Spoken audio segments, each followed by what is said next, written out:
Hello there, it's the Leaders World, and we are so glad that you're here with us. It's your space where we bring leaders and we have conversations on leadership. And our aim is to bring growth to your personal life, to your business, to your relationships. And today we are talking small shifts, big impact, the growth ecosystem.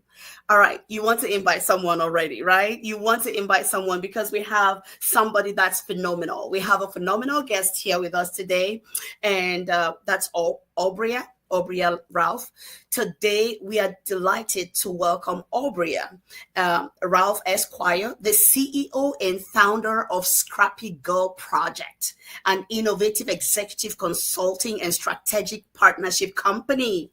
Aubrey leverages her extensive background in leadership, education, law, and business to provide strategic transformation and advisory services. Her company employs its exclusive Create methodology within the Quantum Lead programs designed specifically to cultivate abundant mindsets, restore harmonious cultures, and accelerate productivity and profitability.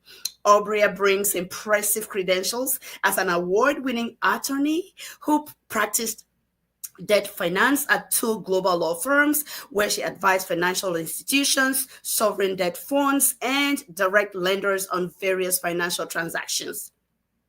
And that's not all. She's also an accomplished author of the children's book series, The Adventures of Boo and Chin ABC series, inspired by her childhood and family experiences, which is available now on Amazon and on Barnes and Nobles. Additionally, Aubrey has 10 years of experience as a college professor at City University of New York, where she taught writing and research, as well as social justice courses, plus 15 years of experience leading teams for corporate retail companies. You're like, okay, are we going to see her? Yes, you will see her. Therefore, ladies and gentlemen, please join me. Welcome, Aubrey Ralph Esquire on the Leaders World. Thank you so much, Dr. Sue. I am so happy to be here with you on the Leaders World, and I cannot wait to dig in on this wonderful program with you tonight. Fantastic. It's just amazing how people connect. And thank you so much for availing your time for us here on the Leaders World. We are truly honored to have you. Today, we are talking small shifts, big impact, the growth ecosystem. What do you think about this topic? I think it's a great topic. I think every time people think about change, they think they have to do these quantum leaps, right? I know personally, like I prefer quantum leaps because I just want to get to where I need to go right away. But sometimes, the smaller shifts are really what help us build character and integrity in what we're doing. And it really, shows the people that are watching us, because people are always watching, that it's easy to take a small step towards your goal. And so an example of that is in 2015, I had this idea to write these children's books, and I just happened to be stuck on a subway in New York City, and I wrote the first three drafts, like the first three books, three drafts on the subway while waiting for it to move. I was stuck for 90 minutes. And so you figure 30 minutes each, about 1,000 words is what a children's book does. And that's how that started. And I always look back on that day, like, what if I didn't start that day? Would I have done it later? Wait. Listen, ladies and gentlemen, listen. Aubrey is in the house, all right? And we are talking small shifts, big impact, the growth ecosystem. You want to share this with your friends, all right? And everybody, your colleagues, your family members, your loved ones, share this, and we'll be right back. For your corporate and personal needs. Leaders World Institute, changing lives, one leader at a time.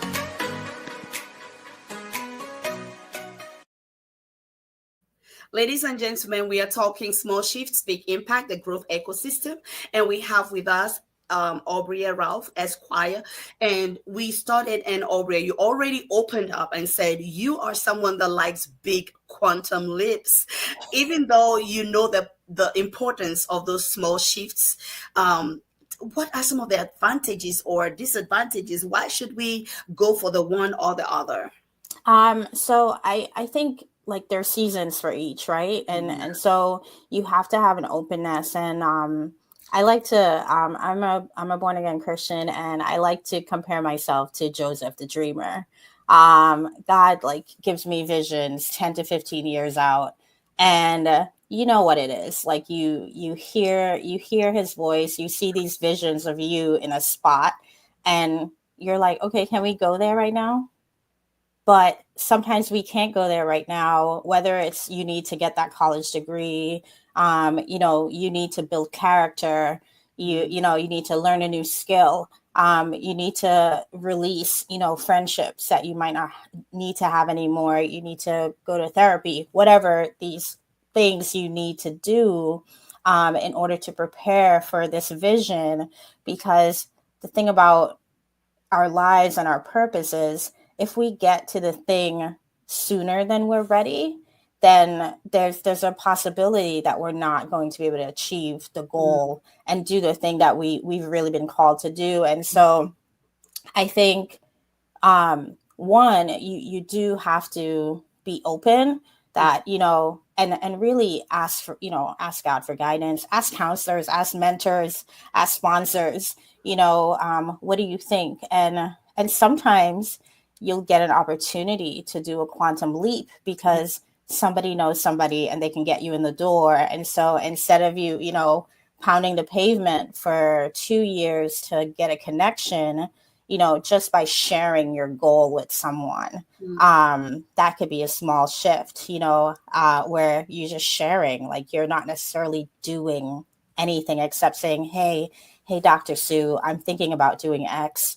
What do you think? And you knowing who I am, thinking about your network and who you need to connect me with. Yes. And so that creates a quantum leap because now I get to stand on your shoulders and use your social capital to get to the next level versus having to create my own. And we know how long relationships take to build, right? Yes. And so there's that one instance, but I think that there are those seasons where you need to be set apart.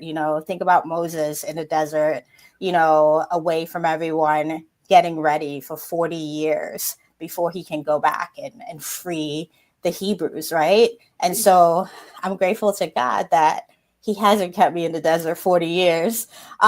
you know, Do you want to share with us? Did you have you experienced those quantum leaps in your life in any way? And Most definitely, most definitely. do you want to share with us? So one quantum leap that I experienced that it's kind of amazing whenever I think about it, is first I had to delay law school. Okay. So in 2009, I was supposed to go fall 2009, but there was a market crash. And so the economy wasn't very great. And I ended up switching and getting a master's degree. And so I ended up delaying law school for about 7.5 years. Wow. Yeah. And as a result, like I had to be doing these small shifts that you're Mm-hmm. talking about, preparing my heart, preparing my mind. And then I just remember a student asking me what my 5 year plan was, because that was something I used to ask my students to kind of sort out so they could have their own plan, to keep them grounded Yes. as things got a little bit difficult. And I remember, you know, saying, oh, I'm in the middle of my last 5 year plan and I really haven't done what I was supposed to do. And it really just kind of set a fire in me. And that was fall of 2015. And I ended up taking the LSAT because I had to retake it at that point 3 times in Mm. 2016, applying to law school, um, for fall of 2017, and then getting Wow. invited to take, to do an accelerated program. And the accelerated Mhm. program was actually the quantum leap, because law school Oh, normally takes 3 years to get your law mhm, degree. But at my mhm, school, Brooklyn Law School, at the time, the dean, he created this pilot program to try to mhm. do law school in 2 years. And basically what they did was they crammed 3 years of school into a 2-year calendar period. So Wow. so Wow. we were So essentially for you, immersed. it was a program. For you, it Yeah. was a program. It's not like you actually met someone that knew someone. It was a Yeah. program It was a that led you program. to that. Yeah, Mm, and so it was mm, like, and really it was like the small steps I had to take before the quantum leap, yes. right?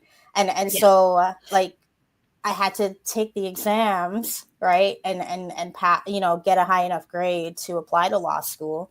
Then I had to apply to Mm, law mm, school, right? yes. And then Now and then I and you then talked I had about your 5 year plan. Yeah. mhm. You talked about your So 5 year plan. And it sounds like, oh, it's a given that everybody has a 5 year plan.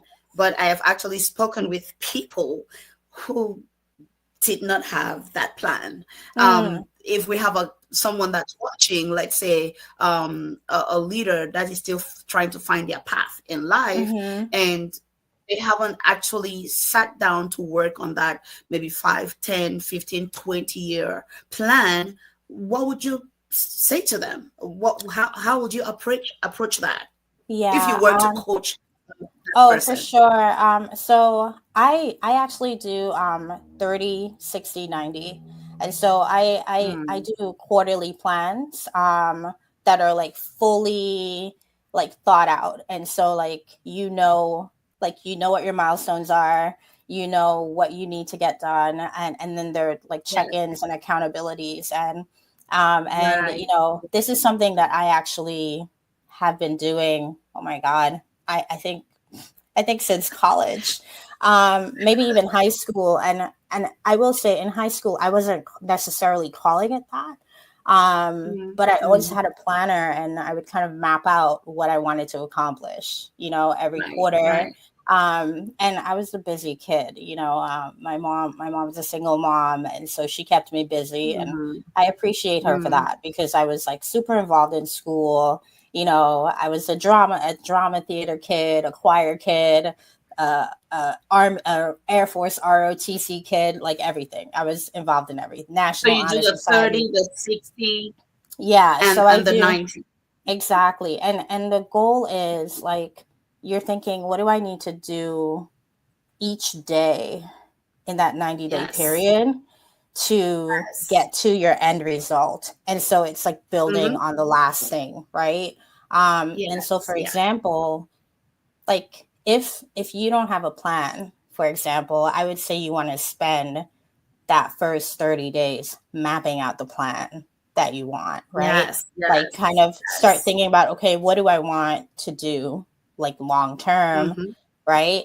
And Right. then after you get like your two or three things, I always tell people don't do more than two or three things, because let's be real, like if you don't have a Yes. plan, like you can't go to 25 things right away. So keep it simple, Keep so it that you can, simple. yeah, so that you can actually achieve your goals. And so let's say Mm-hmm. you want to write a book, right? For example, and you've never written a book before. Maybe you spend the first 30 days doing your research of Yes. what that entails. So what are the expectations? Who do I need to potentially reach out to? Mm-hmm. How many words do I need to write? Do I need to cite my sources? Mm-hmm. Do I want to self-publish? Do I want to, I'm using this as an example because it's for Right. me, it's an Right. easy one. Right. Do I want to go traditional? And Mm-hmm. so once you figure out what you want to do, there, then you think, okay, well, what kind of book do I want to do? Right. Do I want to, Bria, while you were talking and you mentioned about your mom being a single mother, and well, by the way, next week I'll be talking with a group of young professionals. mm-hmm, 3 months ago, they worked on vision boards, and now they want me to come work with them that's to awesome. yes to evaluate and Mm-hmm, to help them find the path forward for what Yeah. we're doing. So when you were talking of, yes, when you were talking about the 30, 60, 90, I was Mm-hmm. like, yeah, last night, that's like, I was working on the workbook, and that's some of the stuff I put in there, like Mm-hmm. accountability. What networks do you need to develop? What skills do you Mm-hmm. need to develop? What behaviors, what habits, what routines Mm-hmm. do you have to put in place to ensure that what you want to do, you actually get to doing it? And Exactly. I was also thinking about what role identity plays in the Mm. goals that we establish for ourselves. Mm-hmm. You talked about your mom being a single mom, and it sounded like that's a very important part of who you are. Uh, Mm-hmm. how can you connect that and speak to Oh us yeah. how can you connect that and speak to us about how our identity influences the Mm-hmm. goals that we set and the vision that we have for ourselves, and how that might play into the Mm-hmm. future that we finally become? Yeah. And so I always make it a point of saying that about my mom, although she's way more than that. But I think a lot of times when people see quote unquote well-adjusted people in society, they make assumptions about what their Well, just back. so you know, I was raised by a single mom as well. Yeah. I was raised by a single mom as well. I was actually adopted and then raised by Mm, a single mom that's as well. awesome. Yeah, blessed be Yeah. her. Yeah. No, no, it's like, and so like my mom, although she was a single mom, she didn't function like that. Like I look back and I'm like, lady, like you're like a machine, like you're like a mommy machine, Mm, because she had a way of being like super present but also working all the time. And I don't know if it was just a voice in, her voice in my head, mm, with because and what I loved about her is like she just outlined the mm. rules of the Yes. house. Like these are Yes. the rules of the house. And for me, like my personality is I absolutely love structure. Mm, If you give me some rules, I will follow them as long as you don't break your own rules. mm, Um, and and I'm not saying that I will necessarily rebel. I'm saying like, how sometimes you're like in an organization, for example, and rules are arbitrarily enforced depending on who is Who's involved? involved, Right. right? And so like that's what I mean when I say when you start being shifty about your rules, I will no longer like take them seriously. Right. But I also have rules for myself, and Mm, the rules that I have for myself, I got them from my mom. wow. It's like I know when I leave my home, even if I'm leaving my own house or I'm paying my own rent, I'm not just representing Aubria. I'm Mm, representing Aubrey's mommy, her wow. mommy, the whole tribe behind me, Wow. my, the little ones, the cousins, the god kids, like, Mm, because my name's it's not a common name. mm, So I need to make sure that when I show up with this last name that people know, like, you can trust people with this last name, wow. because Beautiful. when they show up, they're gonna bring it, and that's the next thing. It's like Mm, no matter what I'm doing, I've never been one of those people who um, like needs to be noticed, if that makes sense. And so that does. it's like when I go to church, like I feel like most people they want to be like the drummer, the person on the stage, the soloist or whatever. Me, I'm like, oh, where can I help you like clean in the background so nobody can see Aubrey, me? I was so like it really touched my heart when before we came on live, Hmm. we were talking about how because we barely connected, and then Hmm. we were like, hey, let us hop on the show, Right, right. and here we are talking here on the show, and I was like, oh wow, thank you so much for just accepting to do this with us. And you're like, yeah, some people create the illusion of being unavailable, and you're like, it's either I'm doing it or I'm not doing it. And I was like, why would people create the illusion of being Hmm. too busy? Can you share with our audiences what we talked about? Oh yeah. I think that's a conversation that should be had. No, I think so too. I think a lot of like coaches and consultants, if you're starting your own business, part of your branding, they want you to create this element of celebrity.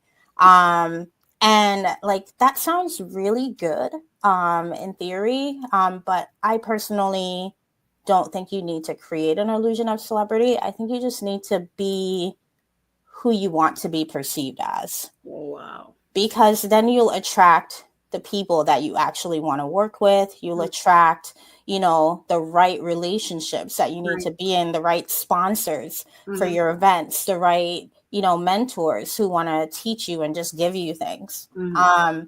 And so what we really talked about is this illusion of, like, let's say I reach out to you and I say, hey, Dr. Sue, I want you to come to this event. I'd love you to be a speaker. It's going to be XYZ date, please send me XYZ if, are you interested? And then you wait a week to get back to me, not because you didn't see it, but because you want to pretend like you're so busy. Meanwhile, you don't have no clients. Right. And Right. so you actually need this opportunity. And I think sometimes we get caught up in these games, Yes. and these gimmicks, Mm-hmm. to try to convince people that like you're somebody that they should want to work with because you seem unavailable. But the way I see it is, if you're already unavailable to me, and I'm like, I haven't given you any money yet, and like you don't even have time to have a conversation with me to see if we're even a good fit, Right. and you're already trying to sell me something, I don't want to work with you. Wow. I have no desire, because for me, like, I don't care about celebrity. I I really don't. Something I always say, to my family, and I'll say it here, is, that song, I don't want, um, I I don't want fame or fortune. I Mm. just want to live day to day with the Lord, is basically Mm. the lyrics. Mm. Um, and I play with the words of that lyric, where I say, I don't want fame, but give me the fortune. Because, you know, Give me and the fortune. Right. yeah, and for me, it's like, I think so many people are really caught up in being famous, Mm-hmm. but you don't need to be famous to have influence, to Right. gain wealth. When I was an attorney, like, one of my mentors was in charge of the group that I was in. Mm-hmm. And so we talk about things he wanted to do in the practice group.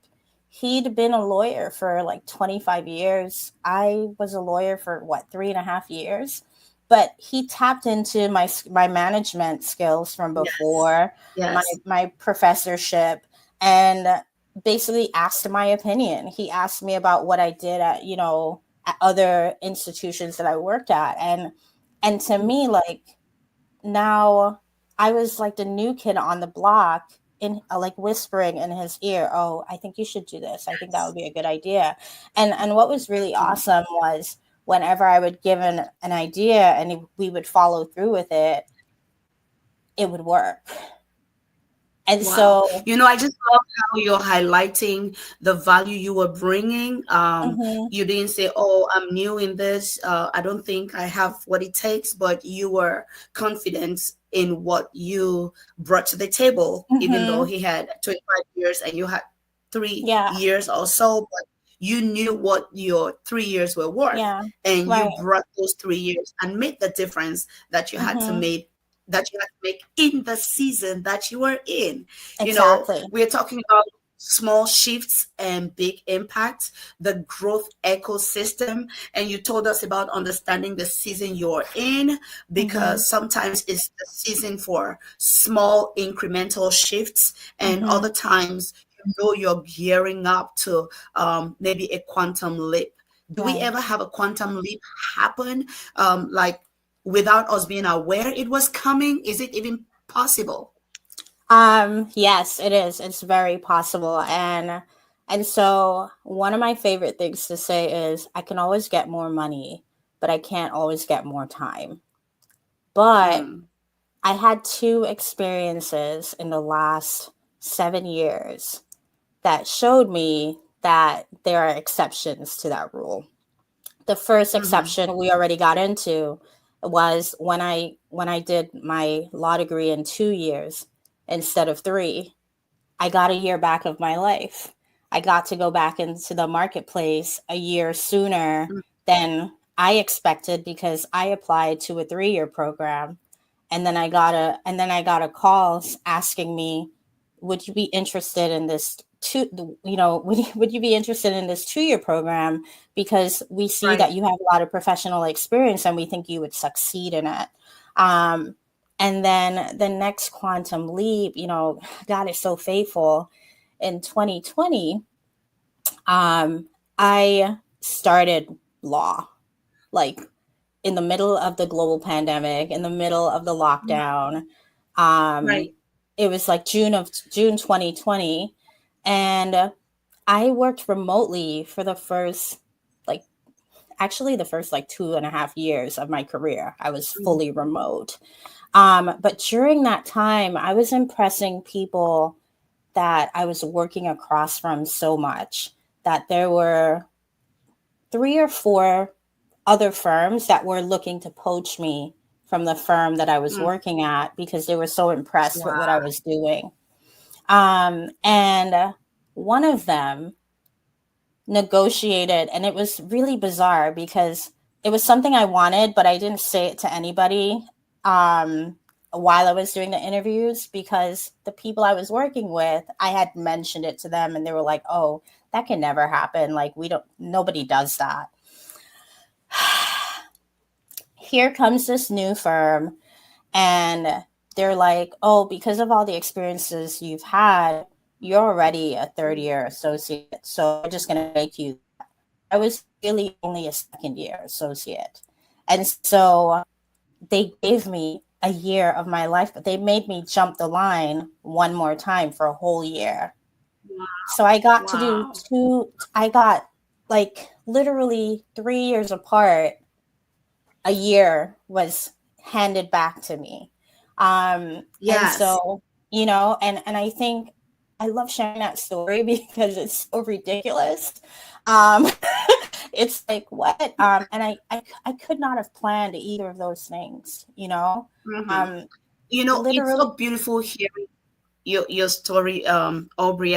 Well, ladies and gentlemen, we have in the studio Aubrey Ralph Esquire. She is sharing with us on small shifts, big impact, the growth ecosystem, and we'll be right back. Share this with your friends. Okay. Do you have a friend? Do you have a neighbor? Do you have a colleague? Someone you know that needs this information because they are in a season where they're expecting something big to happen in their lives. They're expecting something new. They're expecting a break in their lives. Hey, share this. All right. Aubrey has told us already about the different seasons that you may find yourself in and what you need to do in those different seasons. When we come back, she'll be telling more on the growth ecosystem.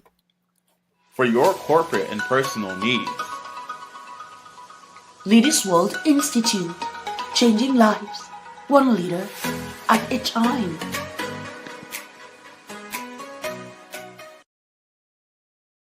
It's small shifts, big impact, the growth ecosystem, because at the Leaders World, it's all about growth and productivity and improvement. Today we have with us Aubrey Ralph Esquire, and she's talking with us on small shifts, big impact, the growth ecosystem.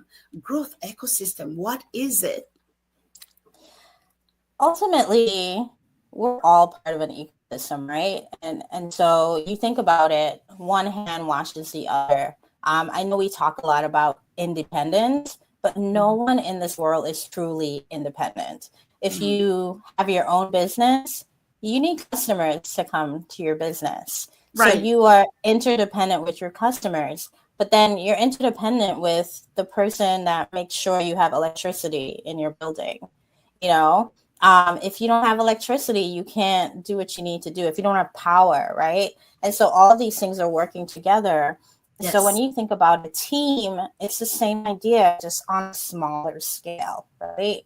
And I remember something my field hockey coach used to say is you're never stronger than your weakest link. Mm. And for me, like, I remember the first time she said it, like, we were all kind of like, why you, like, why? And the reason why we were questioning her is because she made us do these mile runs. And most of us were short distance runners.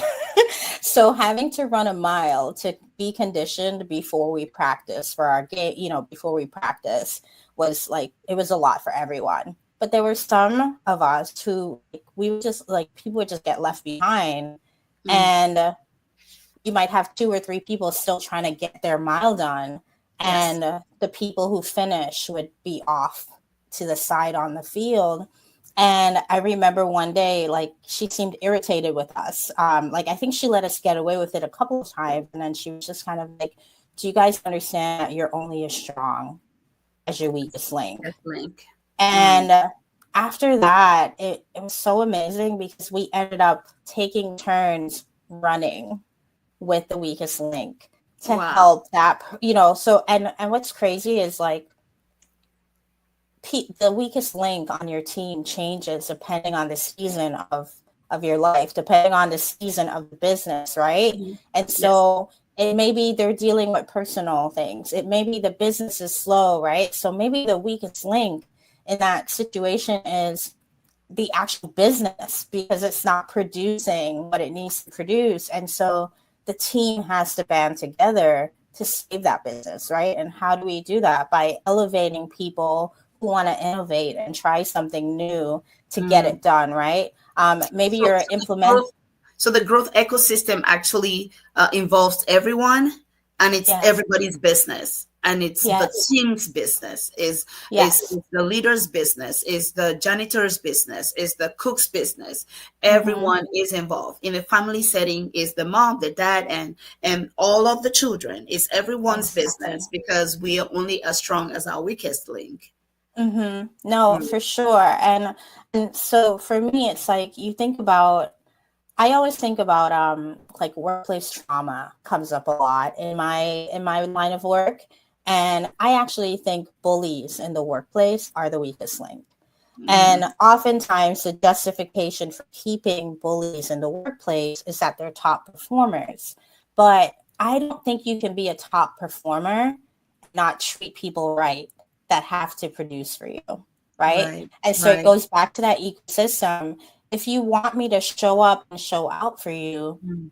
you should be giving me at least the bare minimum dignity and respect, right? Like, maybe Yes. we're not best friends, but you're being a professional. You're talking to me like we're colleagues, not like I'm your 5-year-old, right? I once heard Miles Monroe. He made a statement. He said, "They may not like you, but make them respect you by the quality Mm-hmm, of your work, exactly. because we can't make people like us because we Mm-hmm, don't even like everybody ourselves. exactly. But Exactly. we have to learn to be professional in Mm-hmm. every instance. Yes. Yeah, no, I completely agree. And I've heard people say, "Oh, well, respect is earned."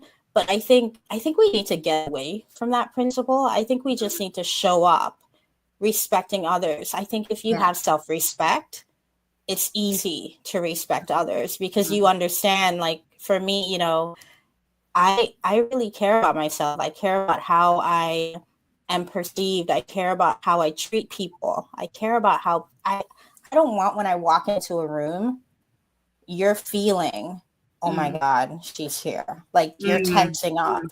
up. Because I'm free. Like, Mm. I'm like jello jiggly. Right. And so for me, I want you to feel so comfortable with me that we can have a conversation, even if it's Mm. a hard conversation, Right. so that we can move beyond that conversation. And I It's think like this conversation about leaders, the leader's brand, and mm-hmm, your self identity and your self mm-hmm, image. And I have mm-hmm, heard the distinction between that being your self identity, what you think you are, right. and your self image being what Yeah, the people actually perceive exactly. of Exactly. you. And Mm-hmm. where do you find that alignment as Yeah. a leader, to really um, be sure about your self Mm-hmm. identity identity aligning Mm-hmm.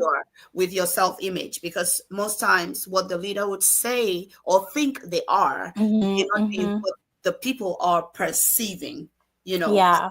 I like that you're having that conversation about how when you go into a room, you are intentional about how you show up, Mm-hmm. because you don't want Mm-hmm. people to say, oh, there she comes again, you know.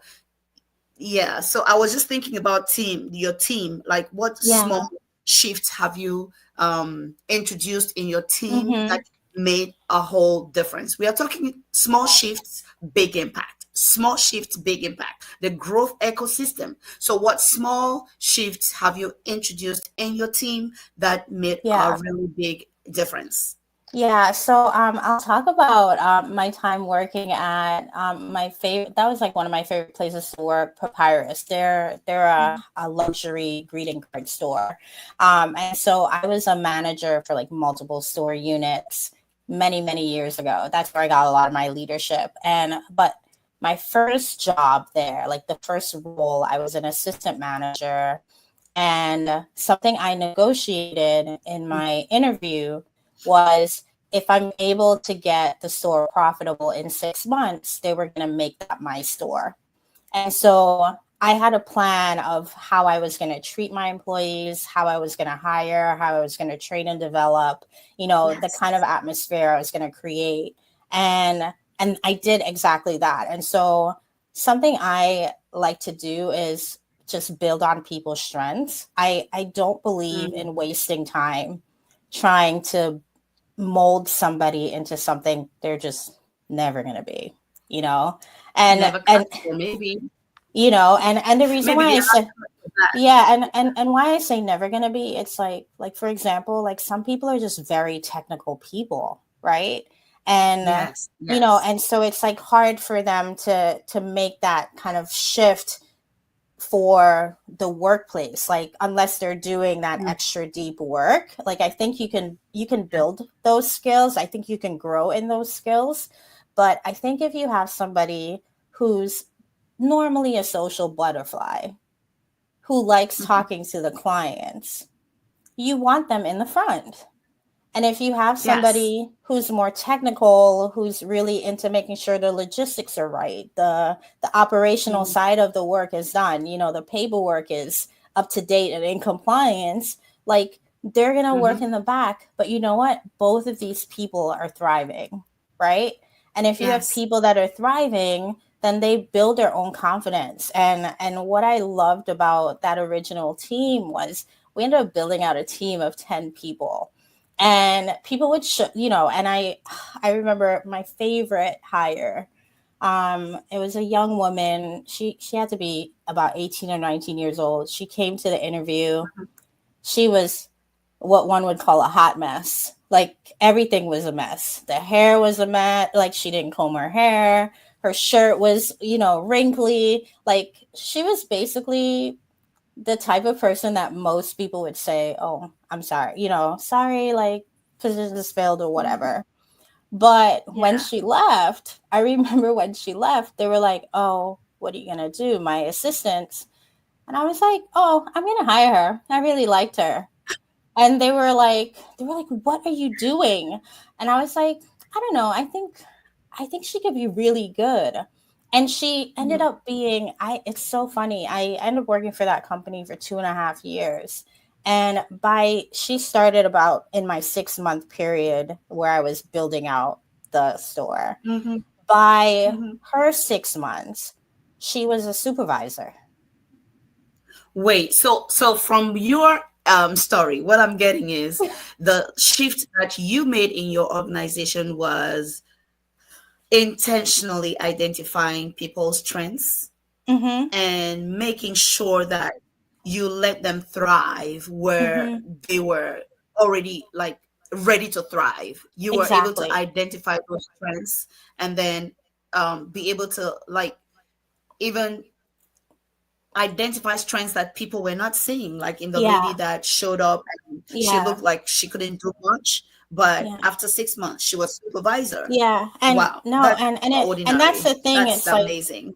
because we judge people by what they Yeah. look like, right? And so she was judged based on her image, but like I got to talk to her and I saw like she was hungry. She wanted to learn, she wanted to grow, she needed money. She had open availability and we needed that. Like what we needed from her was open availability, you Mm. know. So she Um came with something. She came with yeah, something. She came with hunger to yeah, learn. She came yeah. with open availability. She was ready. She was like hungry for Mm, something new, and she was ready exactly. to listen and to Yeah. just grow with you Mhm. guys. Yeah. So now my question to you at this time would be, how does someone know what season they are in? Is it a season Mhm. for the quantum leap, or it's a season for the small shifts? And Okay. how do we adjust our composure to Mhm. life Yeah. in these different seasons? Because Mhm. yeah, if we know where we are, it helps us to adjust and prepare for Mhm.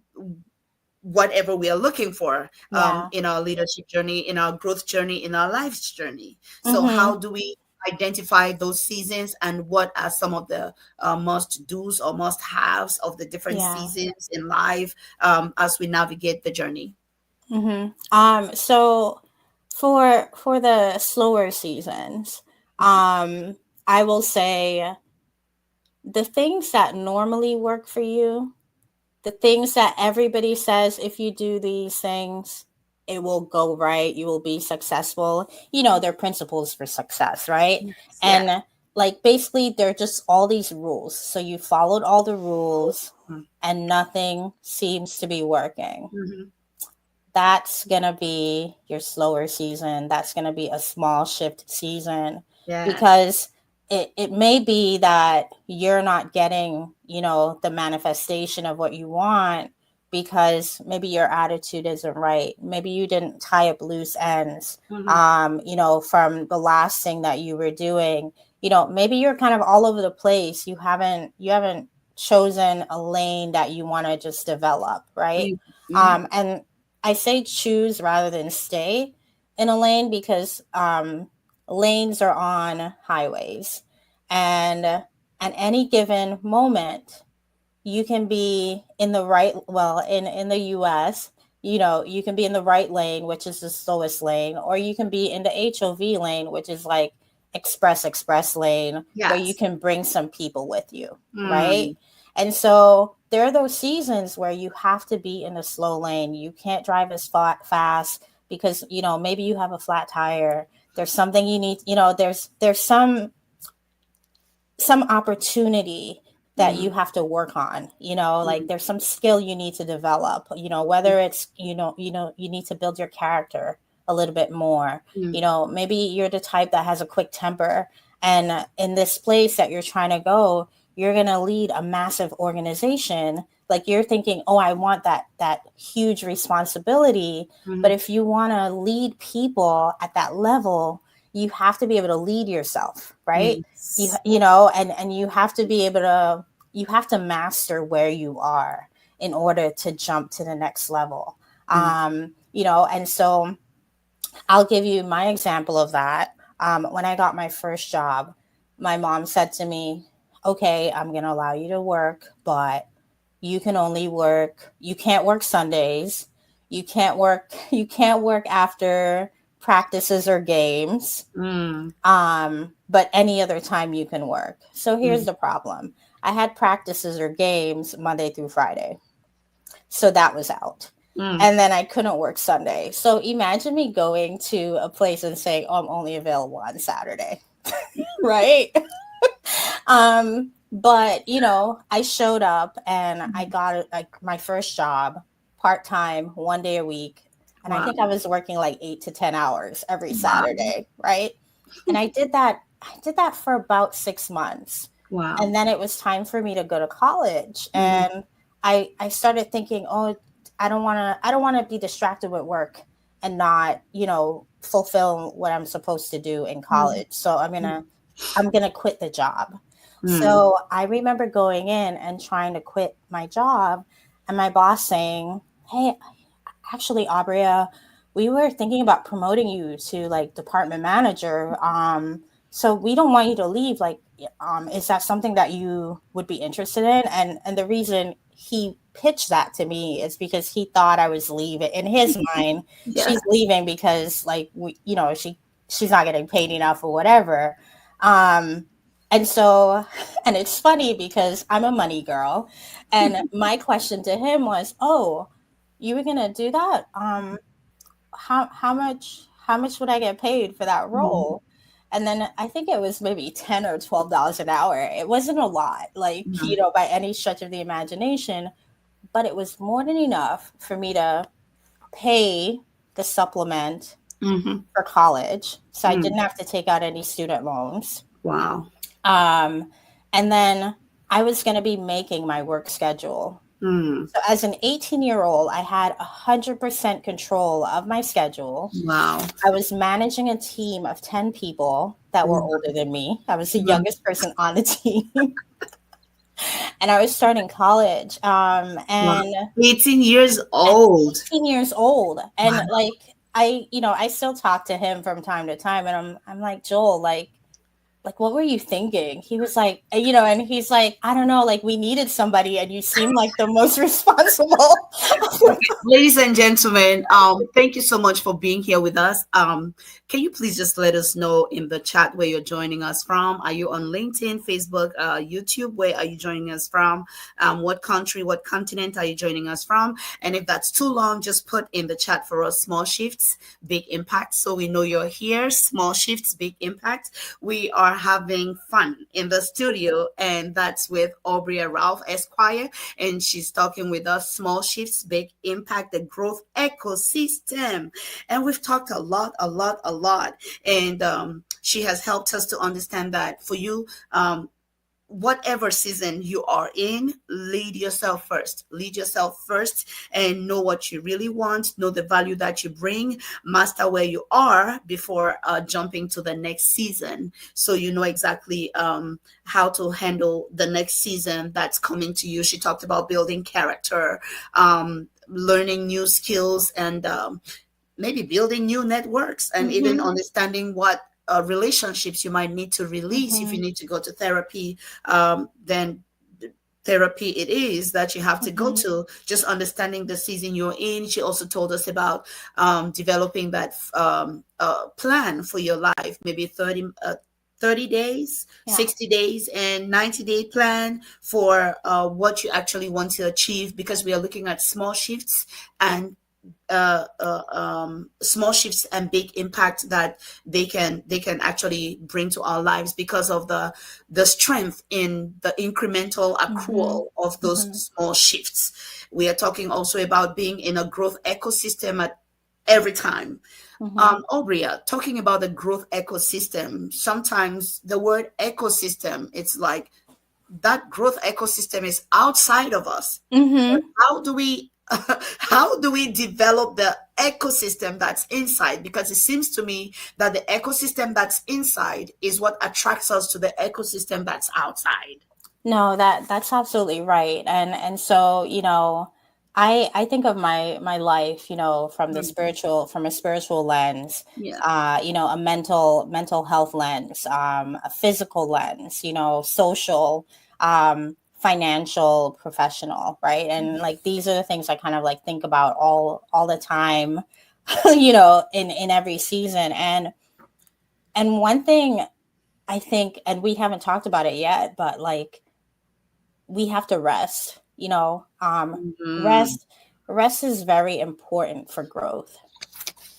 It's like I would say it's probably the most important thing for growth, because you think about it, just from science alone, when you sleep at night, your body rejuvenates, your Yes. muscles rejuvenate, your capillaries, like everything becomes revitalized when you Yes. get that sleep. Even your brain, smooths out, and everything just comes together, right? Right. Right. And sleep impacts so much of our life, because if Mm. you don't get enough sleep, then it throws off your hormones, because your brain's not working properly, because underslept. And then if your brain's not working properly, then these other things come into play where you might have emotional imbalance because of chemical Yes. imbalance.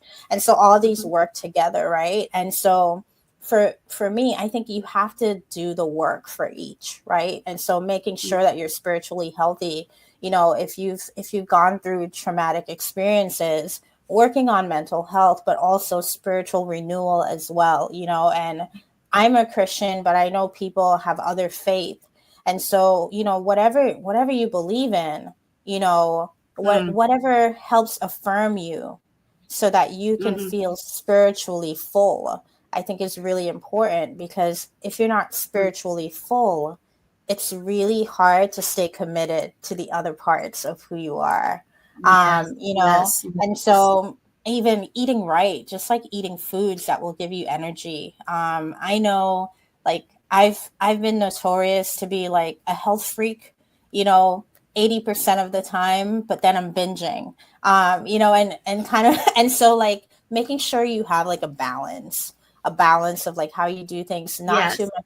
And Yes. you don't want to be Mm. like really high and really low because you're eating too much candy or Yes. too many salty foods and that sort of thing. So Yes. maintaining Yes. health, is really Mm. important. Having Mm. a better relationship with money, I think is also really important, because finances really impact our decisions, for ourselves. Like, we may make professional decisions solely on the finances without thinking about how it might impact us mentally, Yes. emotionally, socially. Like, if I take this job, is it going to impact my ability to spend time with my Mhm. spouse, with my Mhm. children? Yes. I want to be involved, right? And so, making sure you do those things, and I think you have to socialize with yourself as well. So carving time out Mm. for you Mm. to journal, Wow. to pray, to Yes. meditate, to just sit in silence and look at a wall. Like, that's okay too. Like, it doesn't always have to be like a grand thing. This is so beautiful. I like how you say you should socialize. I've never heard anybody say it like that. Mm-hmm. Socialize with yourself, Mm-hmm. socializing with yourself, sitting down there, praying, meditating, journaling, whatever makes you connect with your inner Mm-hmm. self, so that you're always like, centered in Yeah. yourself. I love that. And we've ladies and gentlemen, we've been talking about the internal ecosystem, and Obria told us about the importance of rest, eating right, and being spiritually full. Don't you just love Mm-hmm. that spiritual fullness? Because the balance, we need to find that Mm-hmm. balance in life. And it also involves our relationship, not just with people, with money and other stuff. We are almost there towards the end of the show, but I really wanted to ask you about the small daily practices that have transformed you as a leader. From the age of 18, you were managing teams of 10 people and more from age 18, and you were trusted. Like, what did they see to trust you that much? And you have kept, that reputation. And right now you are consulting with firms Mm-hmm. and corporations, and small shifts, big impact, the growth ecosystem. So Mm-hmm. what have you been doing with yourself all these years that have transformed you to this leader that you are? What are those small daily practices that have transformed your effectiveness as a leader? Yeah. So going back to the ecosystem, I love using my external ecosystem. I don't like to Hmm. do anything. I don't like to make up a new way of doing an old thing. If there's Okay. if there's a proven, tried and true way of doing something, show me how to do it, and I will do it that way. Like, I don't need to make stuff up. Especially Okay. if it's already working. Like, if you show me the basics of a thing, I will come up with a better way of doing it. I'll come up with a creative way of doing it, but that's my mindset. Is I want to Hmm. learn. Like, Hmm. show me what needs to be done. So be Hmm. teachable, I think, is really important. Being Um teachable. although I have a lot of schooling and I feel like I've been mentored more than I even realized, because I had mentorship since I was a small child. Like, you Yeah. know, you think about how extended families are, just always Yes. feeding you and pouring into you. And I Yes. was that kid at so many grown-ups' feet, just learning. Mm. But I don't take for granted that I don't say, oh, I know everything. I don't need to learn. So when I show up to a new space, I'm like, okay, show me how you do it here. What do you like? You know? And then, you know, and then I ask a question, which is, are you open to a better way of doing this if I can think of one? Mm. Right. And so I don't necessarily want to reinvent the wheel, but we might make some updates, Mm-hmm. right? And Right. so, because I believe in effectiveness, I believe in efficiency. So you Mm-hmm. already know I'm a Mm-hmm. techie. Yes. I believe in using AI technology to make life better for the people Yes. at work. And so, you know, that's one thing. Another thing that I do is I'm very routine. I like to have a schedule that makes sense. Um, and one thing I do is I schedule my breaks. Okay. I always schedule them. I think there's a tendency at times to say, oh, I'm going to go to lunch at this time, or I'm going to go to sleep at this time, or do this thing with my friend or whatever, but not necessarily have it in the calendar. Mm-hmm. And so I put it in the calendar. I put it in my work calendar. So anybody that has access to my calendar, they know, oh, Aubrey is unavailable from 1 to 2, right? Right. And Mm-hmm. I don't always say what I'm doing in that period, but it's carved out and I know what I'm doing at that point. And so, like, just having that habit. Mm-hmm. Um, I talk to the people I love. I think that's really important. Whether it's the people you love at work, or, you know, the people outside of work, you know, Mm-hmm. anybody that you know. For me, I want to be like, I'm here for the people more than anything.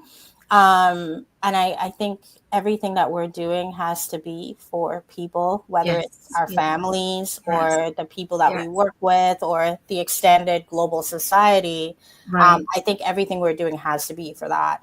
And so I really, for me, it's Mm-hmm. prioritizing people, Yes. being teachable, you Mm-hmm. know, having a schedule, having some structure, Yes. and then finally just like being open Mm-hmm. to new things, new experiences. I think is really important. And I'll give you an example for that.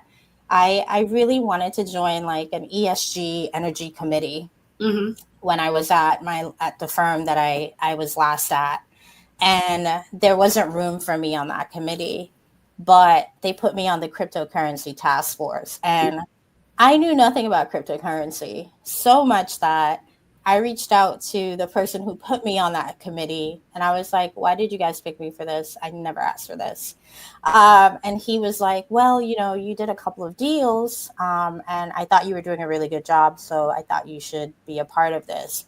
And I developed expertise in cryptocurrency because somebody decided to put me on a task force that I Mm-hmm. never asked for, Mm-hmm. right? And I remember, like you see, like I was a little bit stubborn at first. Like, I don't want to do this. I want to do the thing that I told you, like natural interest in, right? But it ended up being that I actually was good at this part, right? Mm-hmm. And so, like, So I you were ready to try something new. exactly. And I think that's really important. And Mm-hmm. I think it's going to become even more important in this season Yes. because a lot of new types of jobs are coming up, right? So, Yes. so you might not be, you know, you might not be able to do the thing that you were doing last year, Mm-hmm. but there are going to be like 1,000 other things that you could be doing. And That's yes. I think just Yes. having the willingness to Yes. shift gears, Mm-hmm. you know, and start that new thing. Mm-hmm. And the thing about it is like, you don't put pressure on yourself to have a quantum leap Mm-hmm. immediately. Like, don't, Yeah. but when it comes, take it, Take it. because sometimes you get a surprise and you're like, "Ooh, I wasn't expecting that." Yeah. But Richard Branson, do you know who Mm. Richard Branson is? Sure. So he's, you know, we know Virgin Airlines. Yeah. CEO, Yeah. so good. Oh my God, probably 20 years ago, I saw this quote from him. If if somebody offers you an opportunity and you're not sure how to do it, say yes and figure it out. Yes. I think I was about 20 when I saw that quote, because I've definitely been using it for a really long, Mm, probably 20 mm. years. Wow. And that's something I do. Like, I literally think I can do anything, because I Wow. think, and the reason why I think that, That's like a possibility mindset right there. yeah. And no, and ultimately, right? It's like, because if I have the opportunity to figure it out, right? And Yeah. there are going to be things that you can't figure Mm, out, mm, but 99.999% of the time, mm. if an opportunity is coming, Yes. it's because you're already ready. Wow. Wow. Even if you haven't like thought it through. And I'll end with this. That's how I became a professor. I got a random master's degree, in medieval studies, of all things. Whoa. It was in an economic downturn. My family, they loved saying I had a master's, but they were kind of embarrassed to say what I was getting my master's in. And I don't blame them, because why is this Black woman getting a master's degree in medieval studies in the middle of an economic downturn? How is she going to feed herself? You Made know, no sense. Made no it sense. made absolutely no sense. And looking back, I'm like, what were you doing? But Mm. I could afford to pay for that degree Yes. cash. I Yes. couldn't afford to pay for my law degree cash, and they weren't giving money because, like, kind of like if you're looking like now, a lot of the big schools, Mm. they're hiring freezes, they're not getting funding. Mhm. And so like that's what was happening in 2009. And so I end up getting this degree, and you know, I'm about to graduate. It's probably like 2 or 3 weeks before graduation, and one Mhm. of my professors shoots me an email, and she's like, Abria, I think they have 3 open spots for professors in the fall, and I think this would be good for you. Are you interested? I'm gonna put your name in the hat. You'll have to do an interview, but you know, I'll put and them in there. yeah, and so I was like, sure. I mean, I didn't plan it. Well, that seems to me like a small quantum leap there. Yeah, that was so huge. I was 20. I think I was 25 when I was having that conversation. Wow. 25 or 26 years old, you Mm. know. And Mm. so like I read my on graduation day, I ended up getting the role. I go to the interview. 2 of the 3 people that are the decision makers for this interview are past professors. So they're confused why the third person doesn't know me. And instead of them interviewing me, I essentially have a press release, because they start telling her about who I am. Wow. Right. And Wow. this is why you have to have good character. This is why you have to have good integrity. Mm. Because, looking back, like I was always dedicated. Mm. I for me, like if you're in the front of the room, you're the boss. That's just my mindset. Like I have Mm. no reason to try to disrespect you, or push Right. your authority, because my thing is like Wow. if you're the professor, like if I'm sitting in the seat and you're standing, You're the like boss. you're the boss, and I think especially in this Yeah. season, a lot of people need to work on that. I think there's this Yes. this Yes. anti-humility movement that's happening Yes. right now. But for me, it's like you need Just be to, you. yeah, you like recognize where you Yes. are, recognize what lane you're Yes. in, right? And Yes. so, Yes. they end up offering me the job like the next day. Wow. I didn't even have to Wow. think about it. I go to Thank you so graduation. much, Obria. Yeah, these like these stories, they are so beautiful, and just there's just so much we learn from your stories, Aubrey. Ladies and gentlemen, thank you so much for spending this time with us once again. Please put in the chat small shifts big impact, so we know you're here with us. And if you have any questions, please put them in the comments as well. And yes, we want to hear your contributions and also your takeaways. What's the small win you've had from our conversation today, or the big win you've had from our conversation today? And yes, please share with us your shifts. Are you making making small shifts now? Are you ready for that big shift? And we've just learned a lot. You might want to come rewatch this. Yes, you can watch them on Leaders World Institute, YouTube, on Susan Echu, on all of the platforms. And I'm definitely sure you're going to find this on Aubrey's LinkedIn Definitely. profile as well. Yes. So Aubrey, where can we find your stuff? Like if people want Oh, to yeah. contact you for more, how can they link up with you? You can find me quick and in a hurry on LinkedIn. Like if you want to access me, my family laughs. They try to call me, but it's much easier for them to just shoot me a message on LinkedIn, and and then I'll call them. Um, you know, but you can also go to the Scrappy Girl Project website. And Mm, there's a contact us opportunity where you can actually request a mm, meeting, and I meet with people for 15 to 30 minutes, just to kind of like find out what your goals are, what you need. I call them goal talks. But if you're actually going to get me quicker, and I know most people don't do that. We talk about accessibility, but for me it's like I I want to help people who want to be helped. And so if you want to be helped, if you want to grow, you want to develop, reach out, and mm. we'll find a way to work together. Beautiful, beautiful. Thank you so much, Aubrey. We can't wait to have you on the Leaders World in our next season. We thank you so much for joining us on this conversation, Big Shifts, Small Impact, the growth ecosystem. Ladies and gentlemen, can we give some love, show some love? Are we saying thank you to Aubrey for joining us today and just sharing so much value and from her wealth of experience? Thank you so much, Aubrey. Thank you.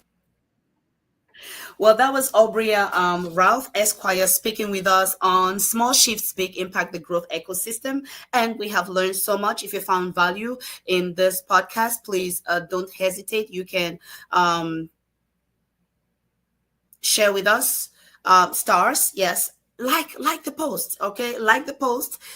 We are in a algorithm driven world, right? So help us by sharing, liking, so we can extend our reach to more people. And also you can send us stars. That would be on Facebook. Send us stars. And also you can do Zelle or Cash App. The information is on the screen if you found value on this. Until the next episode, please let us know what you got from this session. Bye. For your corporate and personal needs.